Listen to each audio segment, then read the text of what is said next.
Budgeting reasons. There are four main reasons behind budgeting.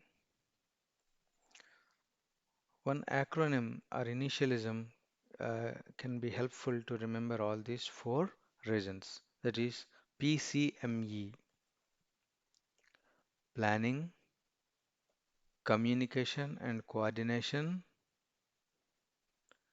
monitoring, and evaluation. PCME: planning, communication and coordination, monitoring, and evaluation. Let us see planning first in the same order.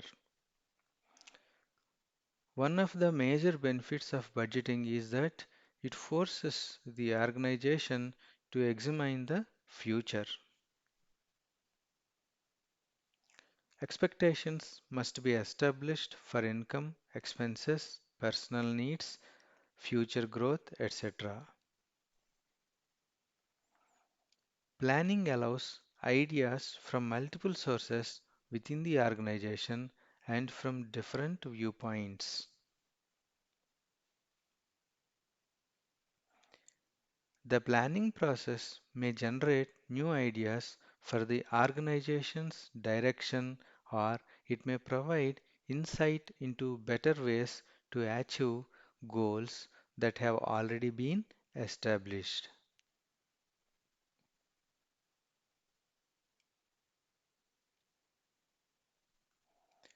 The budget process provides a framework to achieve the goals of the organization.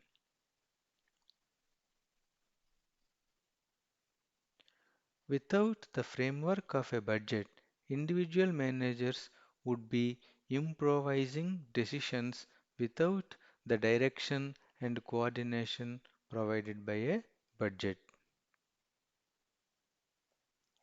Without budget, the organization would be operating in a reactive manner rather than in a proactive manner.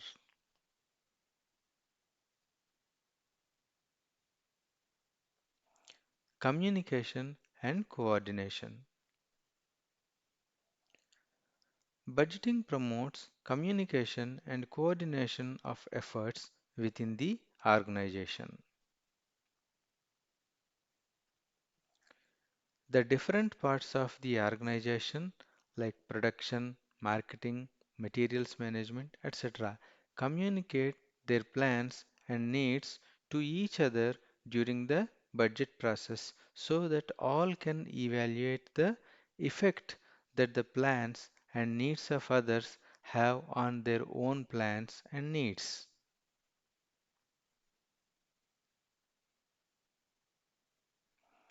Each part of the organization coordinates its activities to attain the budgeted goals and objectives.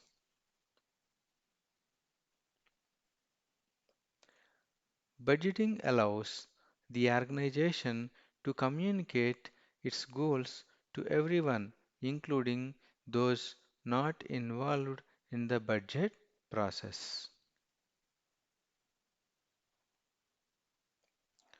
Budgeting sets the stage for everyone to work towards the goals of organization.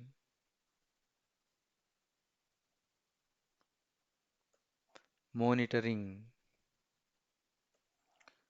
Budget sets standards or performance indicators by which managers can monitor the organization's progress in meeting its goals. By comparing the actual results for a period to the budgeted results for that period, managers can see whether the organization is on track to achieving its goals. Breaking down the organization's master budget to divisional and departmental levels allows each level of the organization to be evaluated. The organization as a whole may be meeting its goals while individual divisions and departments are failing.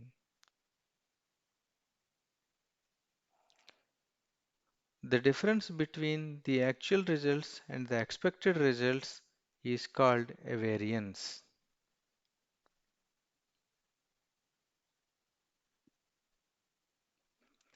Negative or unfavorable variance may indicate a need to take corrective action.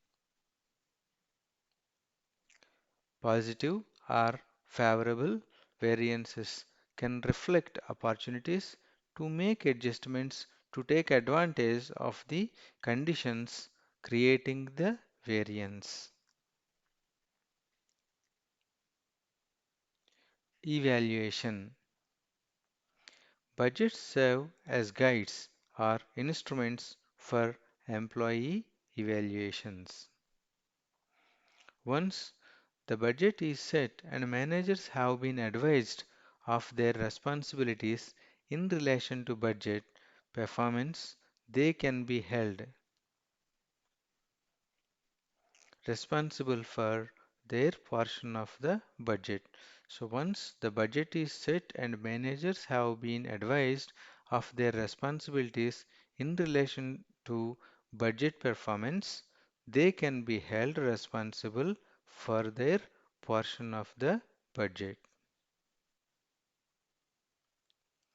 By comparing actual results to the budget for a given period, a manager's performance can be evaluated. Performance evaluations allow the organization to motivate employees by rewarding them for good performance in a number of ways, such as through performance-based bonuses and or by including performance evaluations in the decision process for future compensation or promotion decisions.